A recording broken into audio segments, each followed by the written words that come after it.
Hi, I am Eliza from Bookish English. Are you ready to practice speaking in English with me? Let's do it. What do you do? Where do you want to go? What are you up to this weekend? Could you answer these questions in English? In today's English lesson, you will practice speaking with me about 7 of the most common conversation topics in English. We will practice vocabulary, questions, sample conversation. Plus, you will have the chance to have a sample conversation practice conversation with me too. Over the past year, I have made 7 Speak With Me lessons, and today I have combined them all in a very useful lesson where you can practice them for the next 2 hours to help you never forget what you've learned. All right. Are you ready to get started? We are going to be talking about these topics today. Drum roll. Let's get started with the first one. Weekend plans. Are you ready to learn the most important conversation question of all time? At least according to me. Is that question, what's your name? No. Is that question, will you give me money? No. Is that question, do you love me? No, no, no. The most important conversation question is, there's actually 2 parts. What about you? And how about you?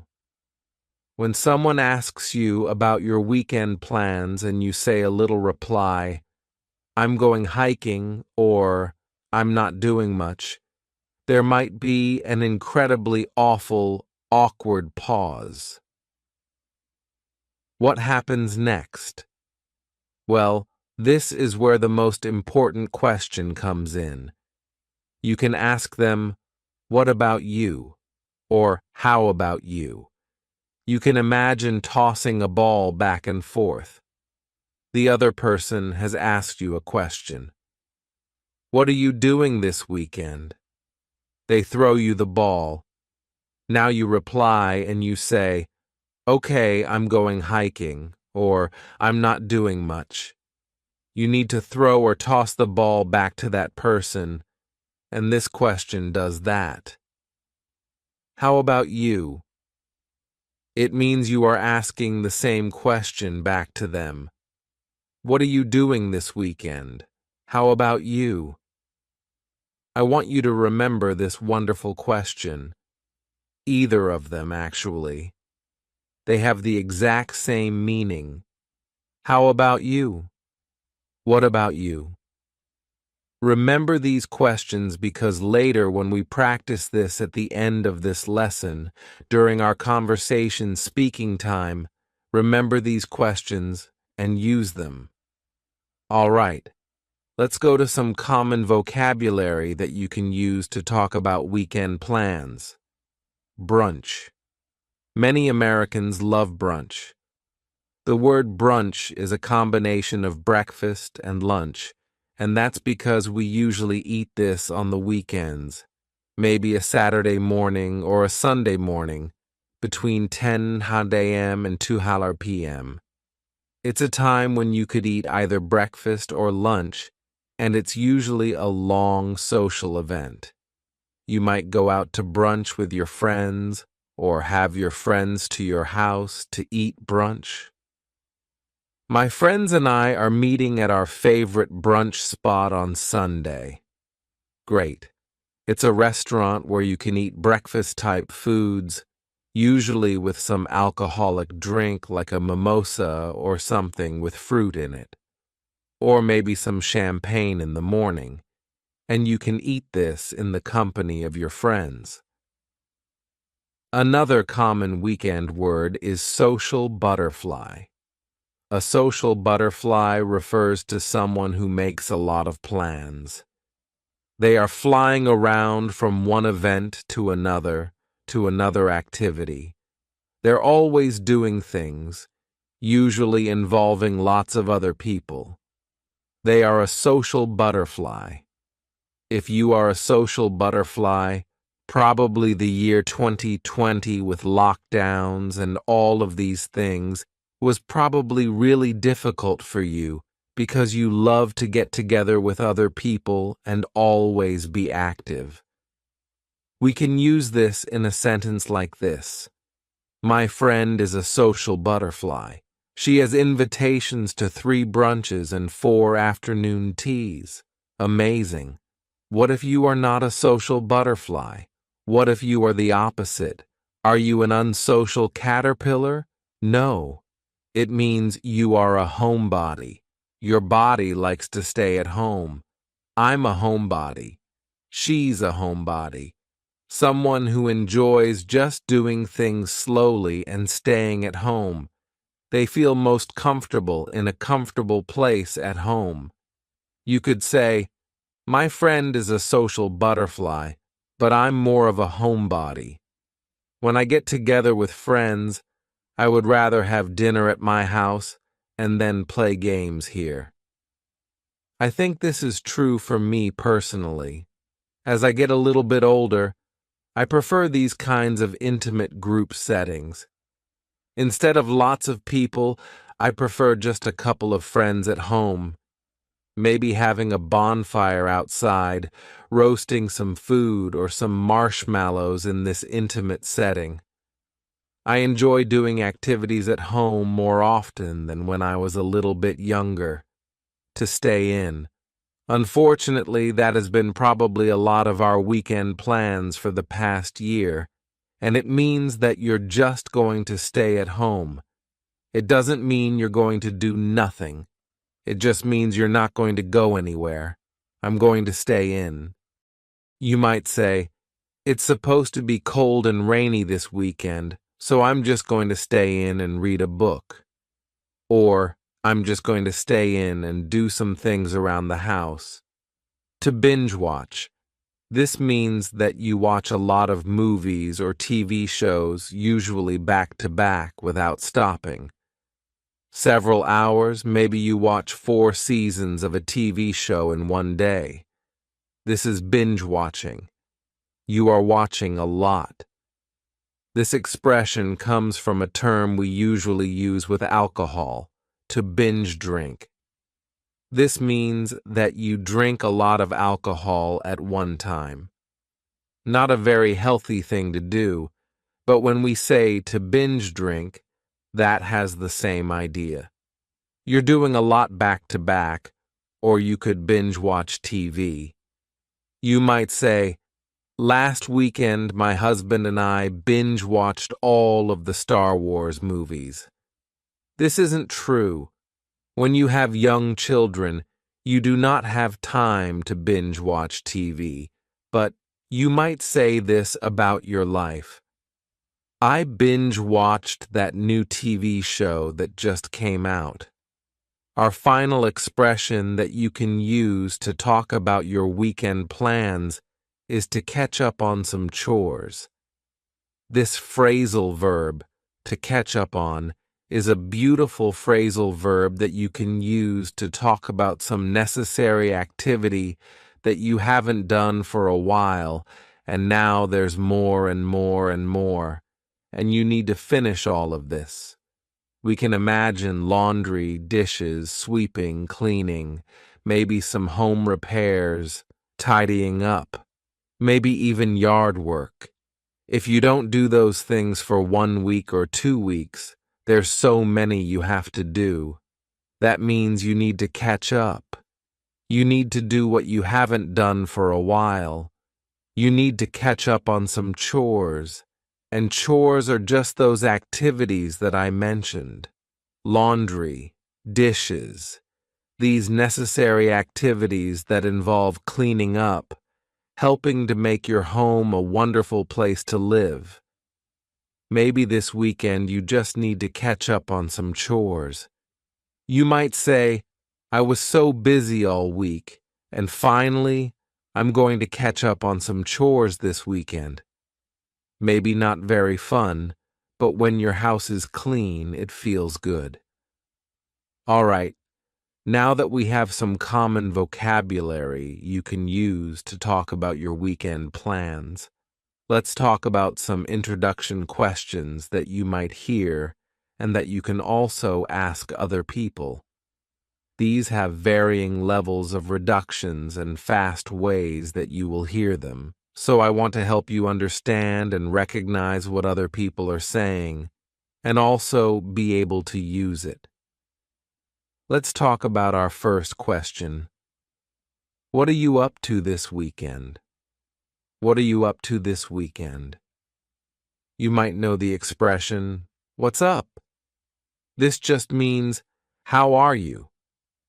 We're using that same word up to talk about what are you doing this weekend? What are you up to this weekend? But do you think that we usually say it like this? What are you up to this weekend? So clear, so lovely. No. Instead, we're going to reduce this a little bit, and then we can reduce it a lot more. Let's talk about the first one. What are you up to? What are you up to? Whatter. Here, the word what and are creating a spoken contraction. Usually when we write, we don't write this type of contraction. It's only in spoken English, but oftentimes be verbs like are, is, will be contracted with a question word. What are you up to this weekend? What are you up to? We can reduce this a little bit further. What you up to? What you up to? What you up to this weekend? There are a lot of reductions happening at the beginning. What you up to? Here we have, what are you being reduced to just watch?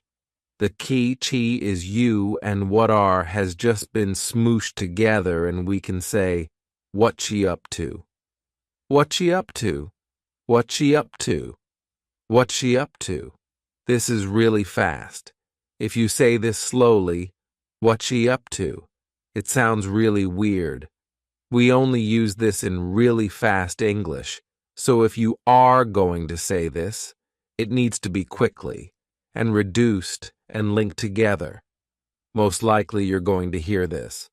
So I want to make sure that you can understand when someone says, "Hey, what's up to this weekend? What's up to this weekend?" You can say, "Eliza taught me that. I know what that means. What are you up to this weekend?" Yes. Let's go into our next expression where we're going to also reduce this a bit and help you to understand it. What have you got going on this weekend? What have you got going on this weekend? These all mean the same thing. What are you doing this weekend?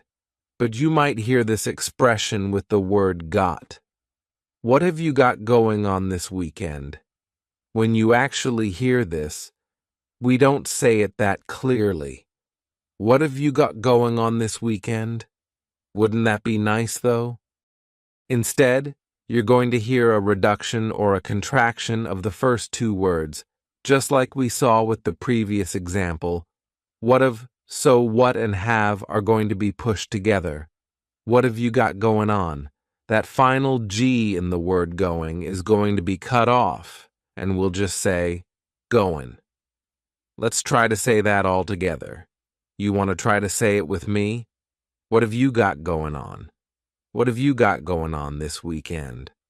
What have you got going on this weekend? Do you think we can reduce this further? Yes. What do you got going on this weekend? What do you got? Here, the beginning of what have you got is just really like you threw it in a mixing bowl, stirred it up, and threw it out on a cookie tray. Well, let's try to break it down so it's not quite so messy and complicated. At the beginning we have, what have you got? But it sounds like whatta. Whatta. This is what have. Whatta ya. Ya is you. What do you got going? Again, we're going to drop that G at the end of the word going. Going on. What do you got going on? Whata. Notice what's happening at the end of the word what. Do you hear a clear T? Whata ya, whata ya. No. That T at the end of the word what is going to change to a D sound. This is really typical of American English, where a T that's surrounded by vowel sounds is going to change to a D. It's called a flapped T, and it just rolls off your tongue in a smooth way. What do you got going on? Can you say it with me? What do you got going on this weekend? What do you got going on this weekend? All right, let's go to our last question. You doing anything fun this weekend? You doing anything fun this weekend? What's happening at the beginning of this question? Should there be another word? Yes. Are you doing anything fun this weekend? Are you? But the word are, it's on vacation. It's just gone somewhere. So we're going to start this question with the word you. You doing anything fun this weekend? It makes the question seem a little more casual and less like an interrogation, or like you're asking someone out on a date. It's just a casual question. You doing anything fun this weekend? But we can reduce this question. We're not going to reduce it an awful lot, but we will hear this reduced a little bit. When we say, you doing anything fun? Instead, you're going to hear, you doing, yeah. The word you is reduced to ya. You doing, listen to that G at the end. You doing, it's gone. It's also on vacation. Maybe it's on vacation with the word are. Let's say, you doing anything fun this weekend? You doing. That's the main reduction that's going to happen in this question. You doing anything fun this weekend? You doing... Try to say that with me. You doing anything fun this weekend? You doing anything fun this weekend? All right, let's go on to some other common things that you will hear in these types of small talk, easy, casual conversations. If someone tells you about their weekend plans, and it sounds interesting or fun, how can you reply? You might say, that sounds like fun, or how interesting, or just simply, nice. If that person is doing nothing, they're just sitting at home, maybe they're going to binge watch some TV and stay in. Well, sometimes it's nice to still say something positive in response, so you might say, sometimes it's nice to do nothing. And that's true, especially if you've been doing a lot.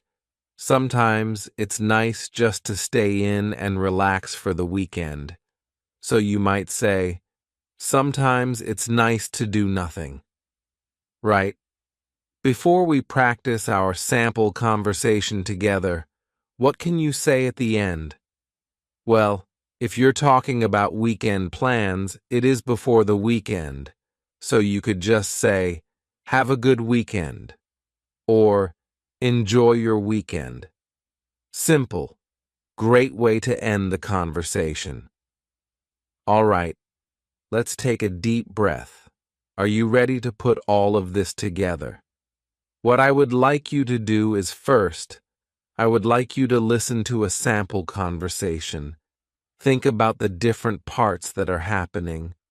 You're going to hear our key, beautiful question. What about you? How about you? You're going to also hear some of the key vocabulary that we talked about, and also just some of the questions, the introductory questions. What have you got going on this weekend? Great.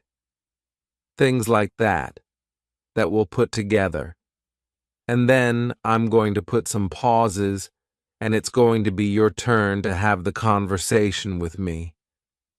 First, let's watch the conversation sample. Hey, what you up to this weekend? Nothing much. I'm just going to stay in and catch up on some chores on Saturday. But on Sunday, I'm going to meet up with some of my friends for brunch. That sounds fun. Where's your favorite brunch spot? I usually go to Sunny Morning Cafe. What about you? What have you got going on this weekend? I'm a homebody, so I'll probably just read a book in my hammock. That sounds nice. Well, have a good weekend. Enjoy your book. Thanks. You too. Have a good weekend. All right. Are you ready to take this to the next level? I'm going to be asking you a question and then pausing, and I would like you to reply in that pause. Take a moment. Tell me about your weekend plans. You can do it. Let's go. Hey, what are you up to this weekend? How interesting. How often do you do that? Me? I'll probably go hiking since the weather's going to be so warm. Well, nice talking to you. Have a good weekend. Well, how did you do? If you would like, you can go back and practice that little sample conversation. You can take a deep breath, enjoy yourself. That's part of learning English. I want you to enjoy the process. Enjoy the journey. Let's start with some common questions for talking about eating out and restaurants. Since the pandemic began, a lot of restaurants have changed their service model. So these questions will cover eating in a restaurant, but also ordering food to go. I hope that these will help you in any situation that you're in. Let's start with our first question. Do you want to eat out? This phrasal verb to eat out means at a restaurant. We don't often say, do you want to go to a restaurant? Do you want to eat at a restaurant? We just say, eat out. Do you want to eat out? But we often reduce this question to sound a little more comfortable and casual. You want to eat out? You is you. You want to eat out? You want to eat out? We've dropped the question word completely, do. Just, yeah. And then we have reduced want to become wanna. This is a common reduction in English. Can you say this question with me? You want to eat out? You want to eat out? Or we could cut off that first word, yeah, completely and just say, want to eat out? Ask it with me. Want to eat out? Great. Then you might ask, where do you want to go? Where do you want to go? But do you think we say it clearly like this? Unfortunately not. Instead, you could say, where you want to go? Where you want to go? This is a similar reduction to our first question. You becomes ya and want to becomes wanna. Where you want to go? Where you want to go? Where you want to go? Should we order pickup? Should we order pickup? I want to let you know that in the U.S. there are a lot of terms that are used for this idea that you're not eating in the restaurant. You're ordering food, but then you get the food and you take it somewhere else. Maybe you take it back home or you take it to a park. We could use a couple of different phrases and it's just your personal preference. For me, I say, pick up. Do you want to order pickup? Do you want to get pickup? But you could also say, should we order takeout? Should we order carry out? Should we order takeaway? A lot of different phrases, and you are going to hear these all around the U.S., so it's just your choice what you'd like to use. Another fun question to ask what someone would like to eat is, what are you in the mood for? What are you in the mood for? Don't deny it. Sometimes in your heart you're just in the mood for comfort food, something that's heavy and rich and reminds you of a cozy, warm time in your childhood. Maybe it's not very healthy, but you're in the mood for comfort food. Or maybe you're in the mood for something light. You want a salad or sushi, something light. This idea of what are you feeling like you want to eat. But we often reduce this question, and instead of saying, what are you in the mood for? We might say, what you in the mood for? Whatcha is what are you? Whatcha in the mood for? Here, the word you has been reduced to cha. Cha. This is extremely common in spoken English that the word you gets changed up in a lot of ways. We already talked about one of those, yeah, and this is another cha. What you in the mood for? What you in the mood for? Or we could reduce this even further. What you in the mood for? What you in the mood for? This is extremely reduced, but notice what's happening. What are you in the mood for? The word are is gone, and the word you has been reduced to ya. So when we link together, what and you, super fast. What you in the mood for? What you in the mood for? You don't want to say this reduction slowly. What you in the mood for? Now, we can say it like that to practice for this lesson, but when this is in daily conversation, it's really fast. That's the purpose of a reduction. Do you think you could say this with me really fast? What ye in the mood for? What ye in the mood for? What ye in the mood for? Great. All right. Let's talk about some common answers to these questions so that you can be prepared and ready. When someone asks you, what ye in the mood for? You might say, let's order in. How about some option? How about pizza? Let's order in. This is another phrase for talking about bringing the food back to your house. You don't want to get all ready and then go to the restaurant, or maybe you don't feel comfortable doing that. You might just say, let's order in. How about pizza? This expression, how about, is a great way to give a suggestion. This is excellent in professional situations. Hey, how about if we try this marketing plan? Or, it's great for informal situations to give a suggestion about something you want to eat. How about pizza? What do you think about that? Sometimes this question is reduced, and it sounds like this. How about pizza? How about pizza? The first A in the word about is gone. It's just missing. We say, how about pizza? Can you say that reduction quickly with me? How about pizza? How about pizza? Great. Or you could say, I'm feeling tacos. Does that sound good? You're giving your opinion. You'd like to eat tacos, but you also want to know what the other person wants, so you use a great question. Does that sound good? But we often reduce this a lot. Let's take a look at the first reduction. You might say, I'm feeling, cutting off that G, I'm feeling tacos.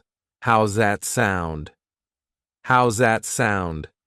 Instead of how does that sound, you can say, how's that sound? How's that sound?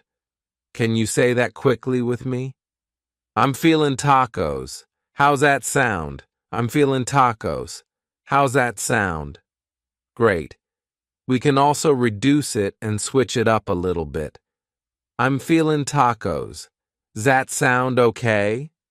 I'm feeling tacos. That's what I want. But I want to know your opinion. Does that sound okay? Reduces to, does that sound okay?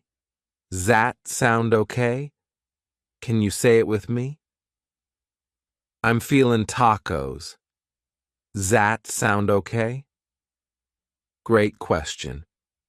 Because a lot of restaurants have changed over the last year, and you never know when a restaurant might be closed. It's a good question to ask.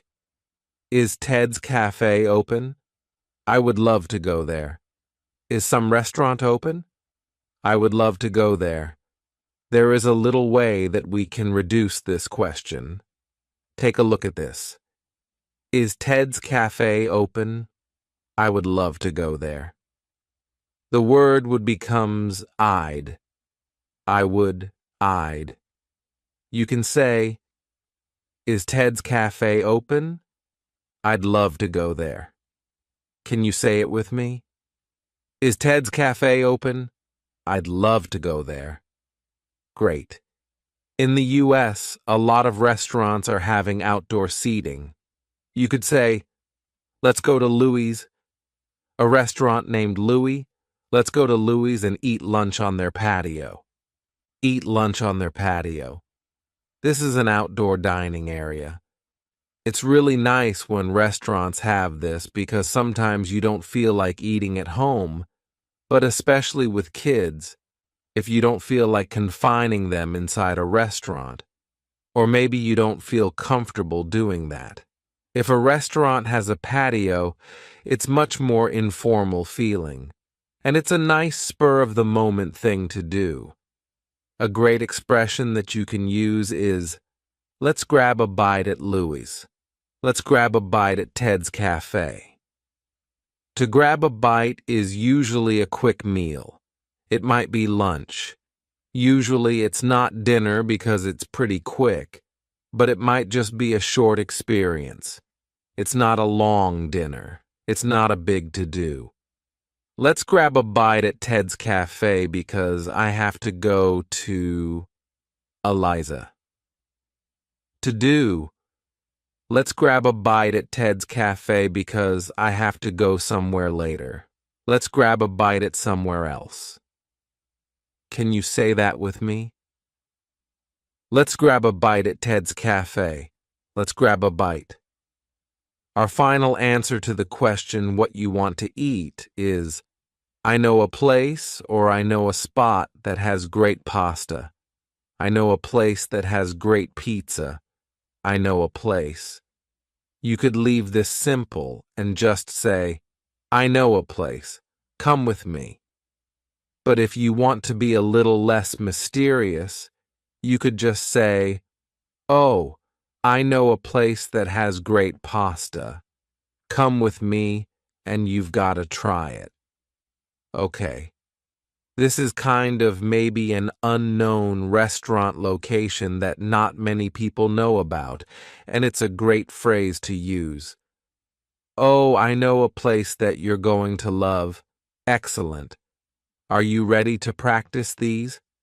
First, I would like you to watch this sample conversation between my husband and I as we talk about where we want to eat, what we want to eat. Think about those phrases. Notice the phrases that we use, and then after that, you're going to have a chance to speak out loud and practice it yourself. Let's watch the sample conversation. Hey, you want to grab lunch? Ariel.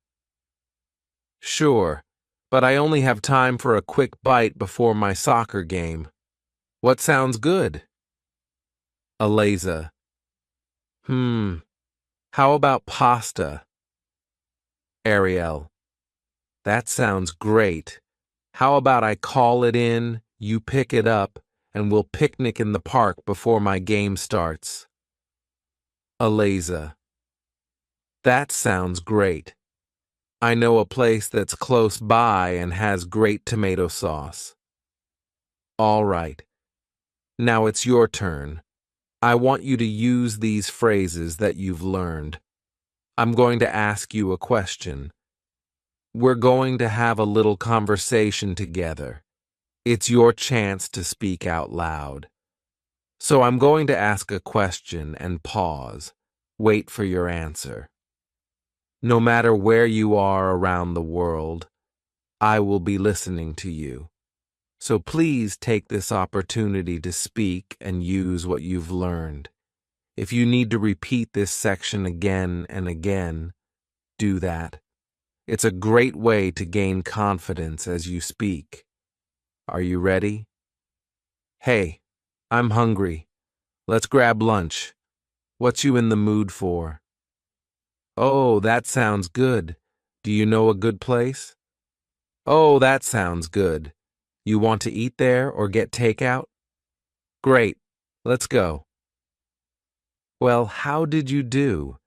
Do you feel a little more confident discussing dining options and talking about eating out? I hope so. In this lesson, we're going to talk about some common questions to ask about vacations, some common responses, and then you'll have a chance to practice this with me. Are you ready? I know that vacation this year looks a little bit different than most years because of, well, this virus that we have going around. So it's going to be a little bit different than usual talking about vacation.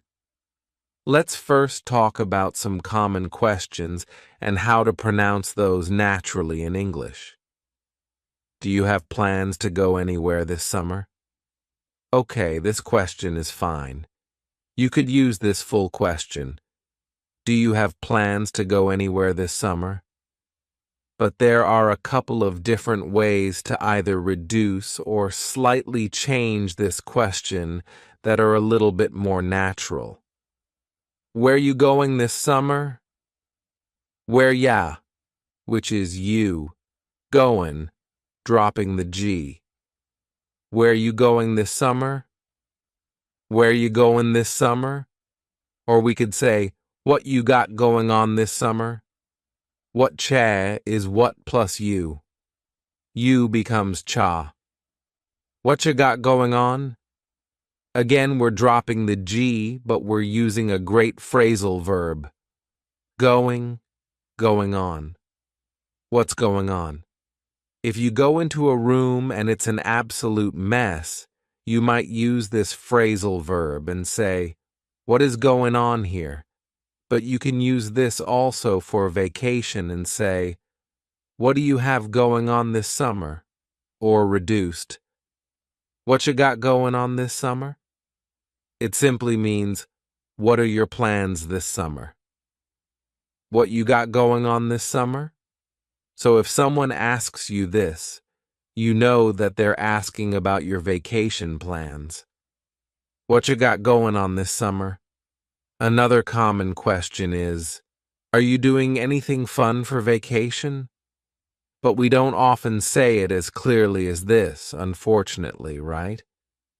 Are you doing anything fun for vacation becomes, you doing anything fun for vacation?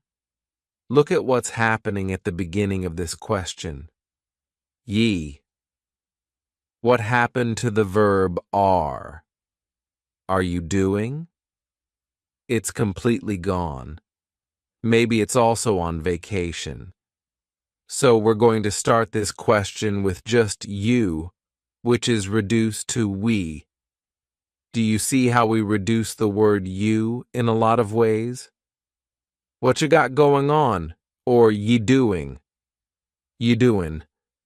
We're dropping that G again. You do anything fun? Something interesting happens at the beginning of the word anything. You do anything fun?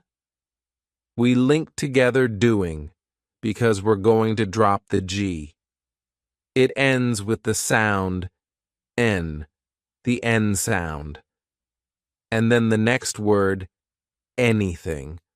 We sometimes drop the A, and we're going to push those two together because there's two N sounds side by side. You do anything? Do anything fun? You do anything? This is one of the reasons why English sounds quite fast to English learners. If you watch a TV show and you say, What in the world did they just say? I have no idea. Well, it's because of these dropping linkings.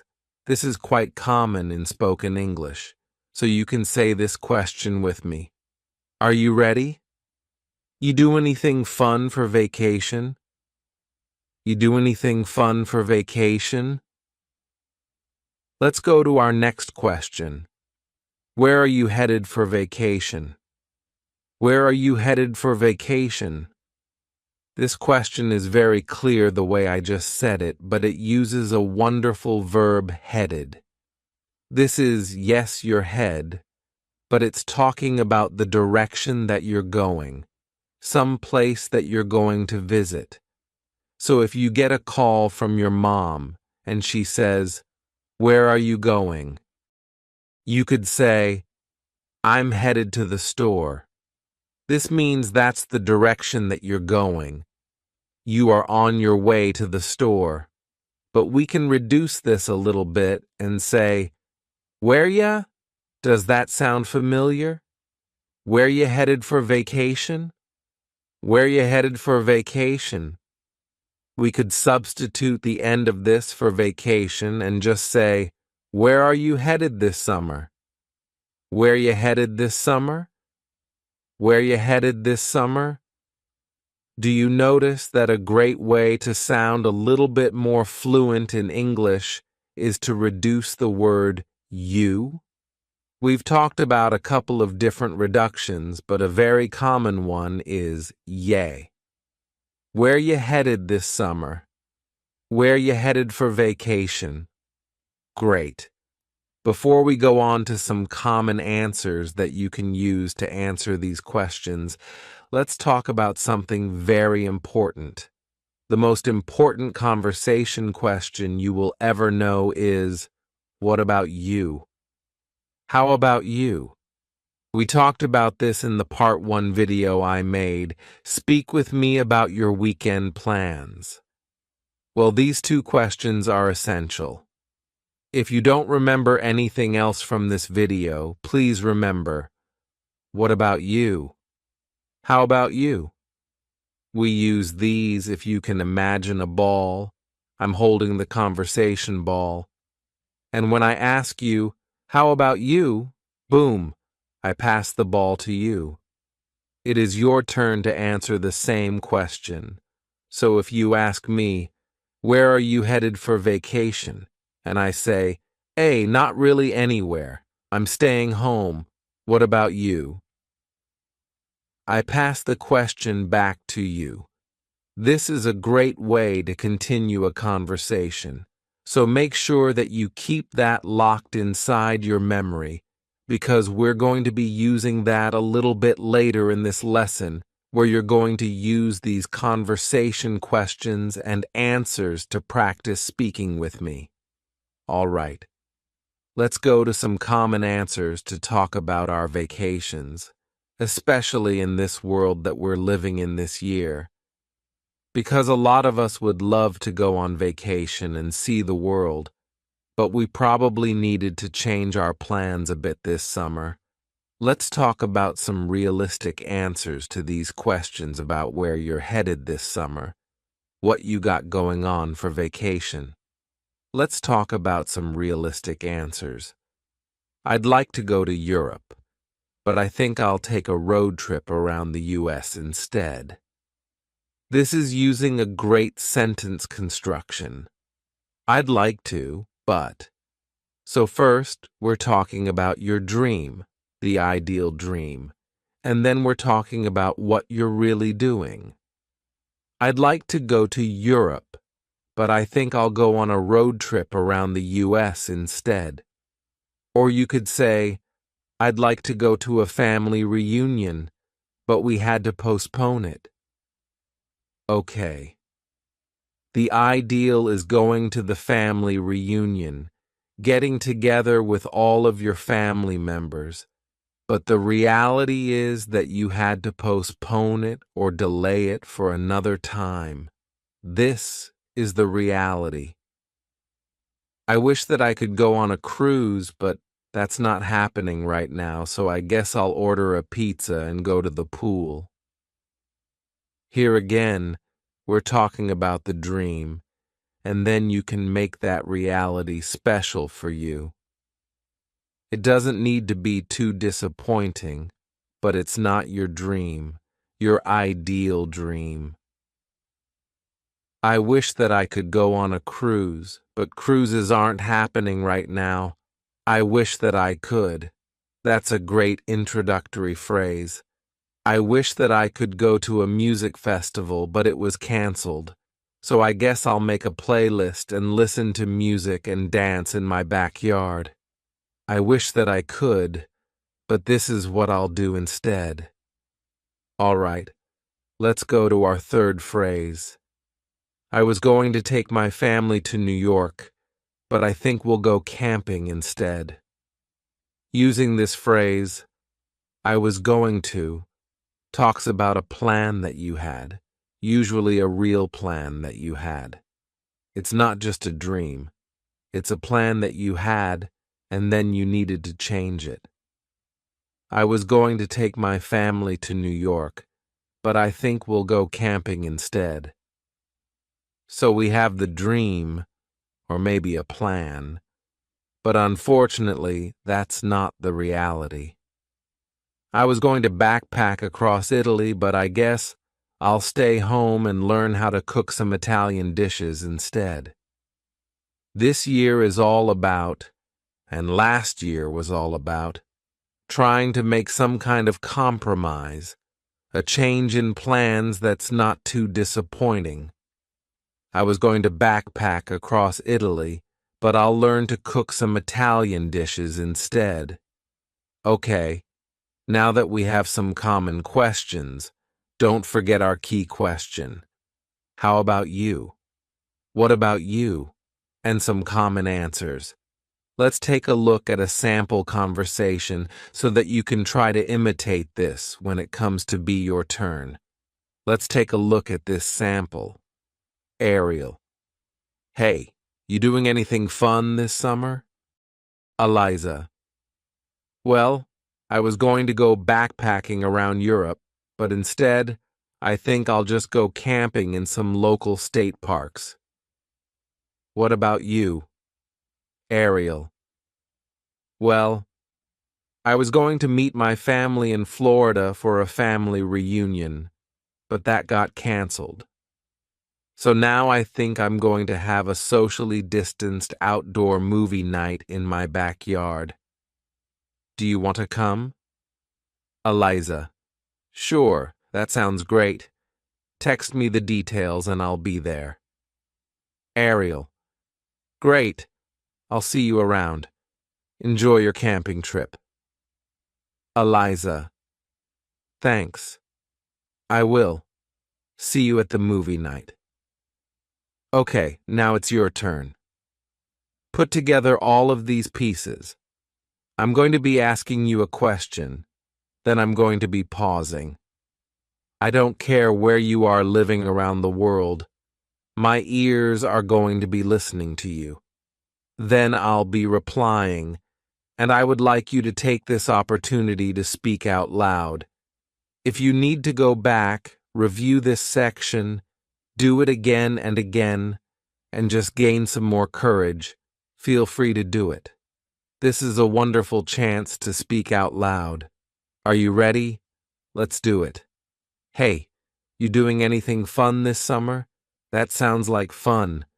Have you done that before? I wish I could take my family on a trip to Switzerland, but with the travel restrictions, I think we're just going to go on a road trip here in the U.S. instead. Yeah. Well, it was nice talking with you. See you later. So, how did you do? Do you feel a little bit more comfortable talking about your vacation or summer plans? Feel free to go back and review our practice section together. It's a great way to speak out loud. Okay. Let's get started with some common vocabulary to talk about where you live. If you live in a city, you might say, "It's really busy where I live." New York City is a busy place. Or you could use the word crowded. Tokyo is a crowded city. There are lots of people everywhere, and there are not many places where you can be alone and have a quiet moment. Maybe you might say that your city is busy and crowded. What's the opposite of this? You can say, Stockholm, Sweden, is a relaxed city. It's a quiet place. I don't know. I've been to Stockholm. If you're from Stockholm, Sweden, let me know. But you might say, where I live is just a relaxed place. Or we can say, it's relaxing. If you come visit where I live, it's very relaxing and quiet. Maybe that's because it's in the country. Let's go on to these two common words to talk about the type of place you live. You might say, yeah, I live in Delhi, India, and it's one of the largest urban areas in the world. There are so many people here. It's busy, it's crowded, it's an urban area. And this means it's the city. It's quite busy. It's crowded. It's an urban area. There's not many trees, not much nature. But on the other hand, you might say, I live in the country. The word country means United States, France, Japan, these places. But in the US, we use this to mean countryside. We do say countryside sometimes, but we're more likely in the US to say, I live in the country. That means in nature. Maybe there are some farms around you, maybe there are forests around you, and you don't live in a busy urban city center. You live in the country. So I wonder for you, do you live in the country? Or do you live in an urban city center? Do you live somewhere that's difficult to get to? You might say, yeah, my city is off the beaten path, but it's worth visiting.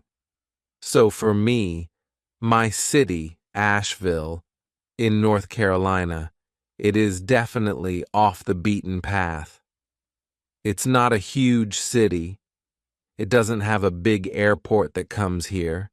It's off the beaten path. But if you want to check out some other local sites in the US, it could be nice to visit. It's off the beaten path. This also can be used to talk about locations within a city. So if you visit Paris and you go to the Eiffel Tower and then you get hungry, well, the places that are close to the Eiffel Tower to eat, those are what we call tourist traps. Those places are only for tourists. They're extremely expensive. They're not high quality. It's just to trap tourists. But if you want to eat at a great location, you might go somewhere off the beaten path. This is somewhere that not many other people go to, and it's an expression that's great to use about little secret local locations. So when I visit your city, I might ask, are there any places off the beaten path that I can visit? Are there any restaurants off the beaten path that only locals know about? What is something off the beaten path that I can do? Let's say that where you live is not extremely popular, but it's becoming more popular. Maybe because of the pandemic last year, people are traveling to different types of destinations. Maybe they're deciding to travel to more nature places, places that are in the mountains or places that are not in big city centers. Well, that might mean that where you live is becoming an up-and-coming place. We use this term up-and-coming to talk about somewhere that's not extremely popular, but it's becoming more popular. So you might say, yeah, my city isn't really popular right now, but it's an up-and-coming place. You've got to check it out. We can use this on a smaller scale, just like off the beaten path, to talk about a restaurant or a neighborhood. Yeah, that neighborhood used to not be a good neighborhood, but now it's an up-and-coming neighborhood. You've got to walk through it. Just look at the houses, look at the architecture, enjoy the sights. So you might say it's an up-and-coming place. Excellent expression. Our final expression to talk about where you live is must see or some must see locations. Can you imagine what this means? Does it mean it's not important to see it? Nah, you can skip that. No, you must see this. So, for example, when you visit Egypt, the pyramids are a must see. So we can use it as a noun, a must see. Of course, when you go to Egypt, the pyramids are a must see. When you go to London, Big Ben is a must see. When you go to New York City, the Empire State Building is a must see. These are kind of like the top things that you need to see. But even if you don't live in one of those really popular cities, if you live somewhere a little bit off the beaten path, you can still use this expression. You might say, in my city, yeah. This view on the top of the mountains, yeah, that is a must-see. You drive up this hill, and you can have a great 360 view. That is a must-see. So it's something that you cannot miss when you visit that location. So when I visit your city, tell me, what are some places that are a must-see? I don't want to miss them. Next, let's talk about some common questions that you can ask other people about where they live, and also other people will ask you about where you live. So make sure you're comfortable answering them about where you live. The first question is, where are you from? This is an extremely common question, and you can just say, yep, I'm from the US, but it's nice to give a little more detail. So you might say, I'm from Asheville in North Carolina. It's a pretty quiet place, but it's kind of up and coming. Great. You're giving some details. It's quiet, but it's also up and coming.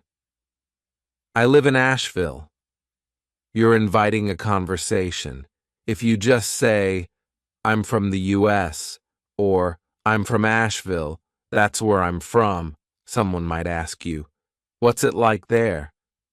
Or if someone doesn't give you more details about where they live, they just say, France. I live in London. I live in LA. Okay, well, you might want some more details. You want to continue the conversation. This is a great question to ask. What's it like there? What's it like there? They might say, it's so hot in the summer, but in the fall, it's awesome because we get some great leaves and you got to check it out in the fall. Excellent. If someone has not mentioned the weather yet, you can say, what's the weather like there? They can go into some details. You could say about your city, the winter is so cold. We get tons of snow. But when it melts in the spring and all of the leaves become green and the flowers bloom, it's awesome. You've got to visit in the spring. If you have not told someone what time to visit yet, they might ask, what's the best time to visit? So when Ariel and I were planning a trip to go to Costa Rica a couple of years ago, we did a lot of research about what is the best time to visit Costa Rica. Their seasons are very different than our seasons, and we were going to be spending a lot of time outside, so we wanted to make sure it wasn't going to be raining the whole time, wasn't going to be pouring down rain or too hot the whole time. So we ask this question: when's the best time to visit? Someone might ask you, when's the best time to visit your city? For my city, I think the best time to visit is the fall. The leaves are beautiful in the mountains. There are so many different colors, and the air is so crisp and fresh. You got to visit in the fall. If someone asked you, what's your city known for? What would you say? This means, what is your city famous for? Why do people visit your city? It might just be something simple, like the air is so fresh. Or it might be, they just love this pastry, this type of dessert that's made in my city, and a lot of people like to come and eat that pastry. Cool.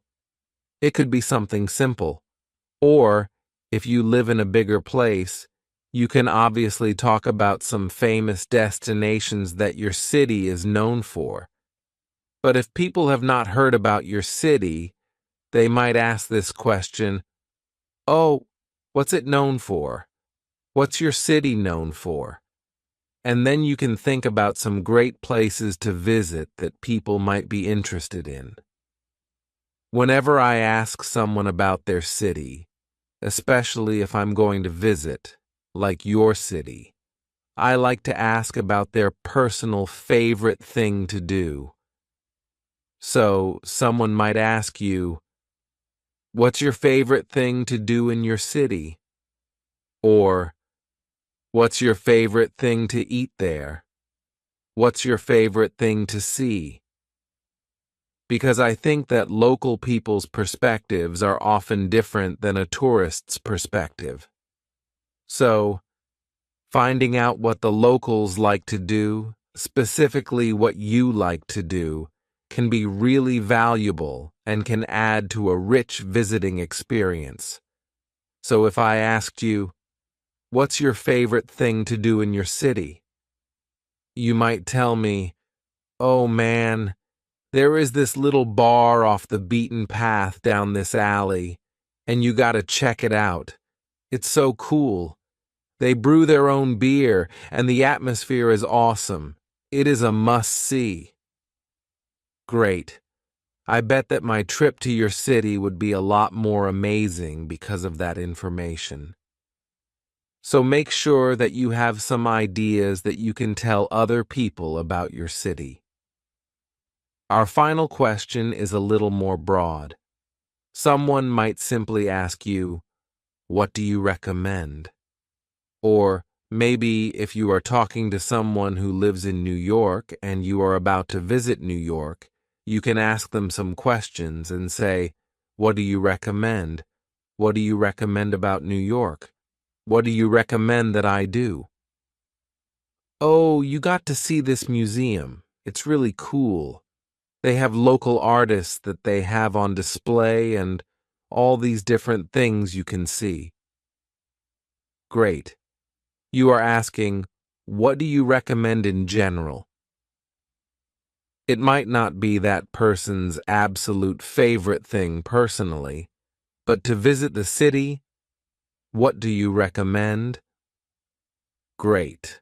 A wonderful question to ask. What do you recommend? All right.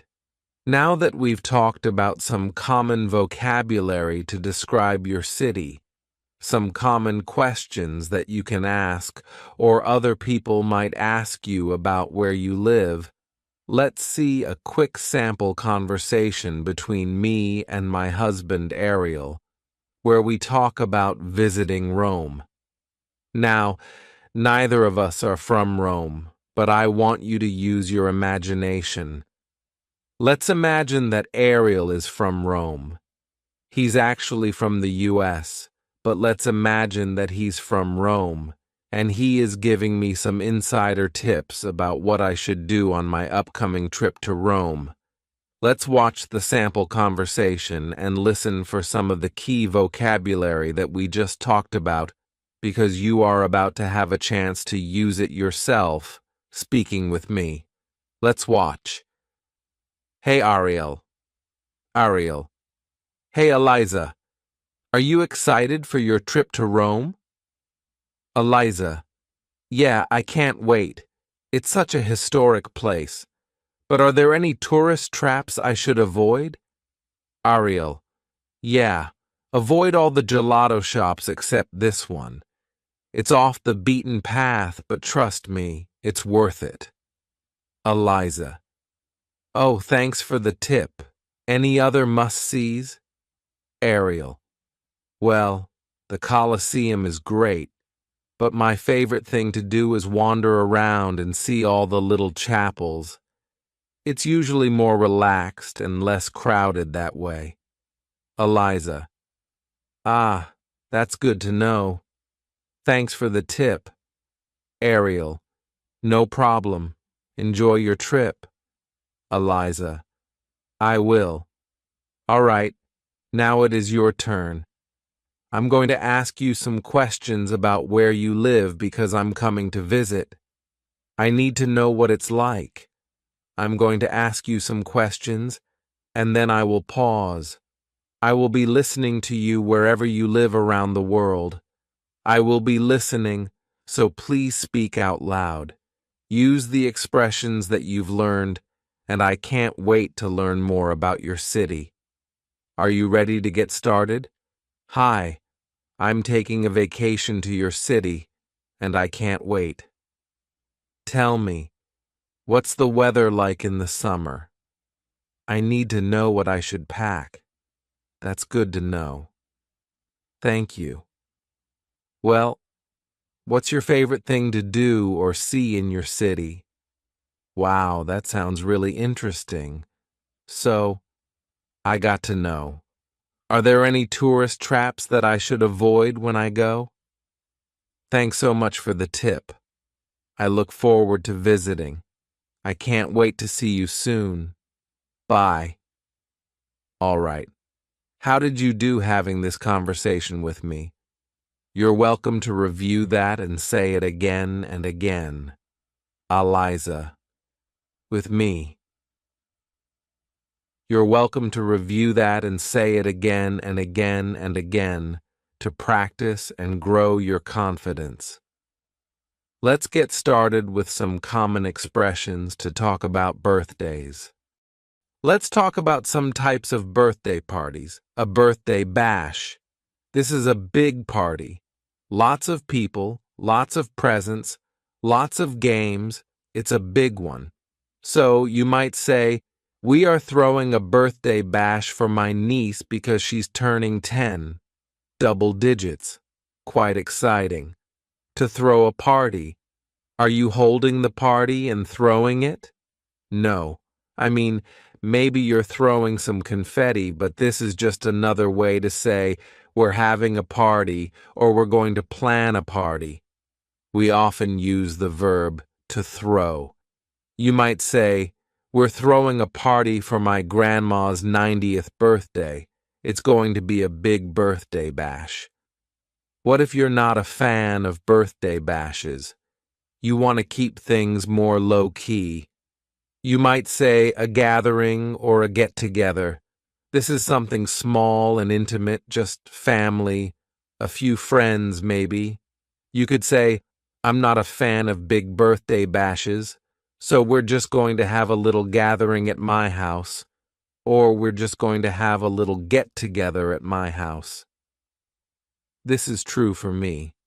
Usually, for my birthday, we just have a little get-together at my house with a couple of friends, maybe some family, nothing too big.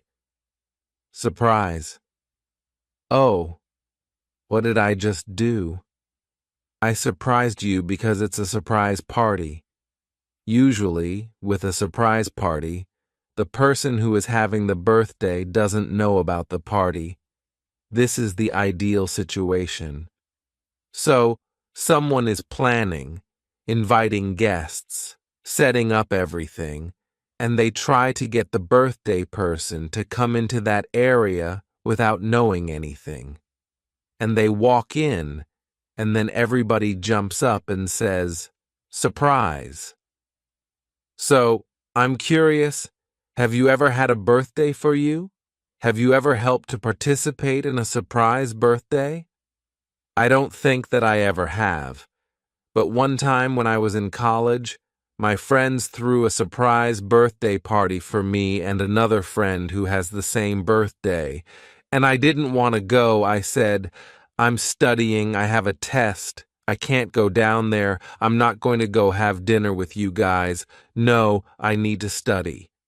And then one of my friends finally realized that I wasn't coming. And she said, "Hey, Eliza, it's a surprise birthday for you. Come on." So I had no choice at that point because I realized, oh, they're doing something nice for me. So you might say, "We're throwing a party for Eliza. It's a surprise party. Don't tell her." Well, unless you can't get her to come. Next, let's talk about some common phrases that are just associated with birthdays. The first one is RSVP. Now, this is occasionally something that we use in spoken conversation, but it is more common on a written invitation. It could be a physical invitation, or it might be an internet invitation using Facebook events or something like this. But RSVP stands for the French Répondez s'il vous plaît, and it means please respond. Please tell me if you're coming. So usually you will see this sentence: RSVP by June 30th. RSVP by Saturday. Whatever date. So there's a deadline. Please tell me if you're coming so that I can order the right amount of cake so that I can make the right amount of food. This is just a polite thing to do to RSVP. Wonderful. Another common phrase for birthdays or for parties is BYOB. What if I said, "Dinner and cake are provided BYOB"? What would that mean to you? Bring your old bag. Bring your old balloon. No. This means bring your own beer or bring your own booze. Booze is a slang term for alcohol. So this means I am not providing alcohol. If you want to drink alcohol, bring what you want to drink. Bring it for yourself. This is very common, and it's not really rude.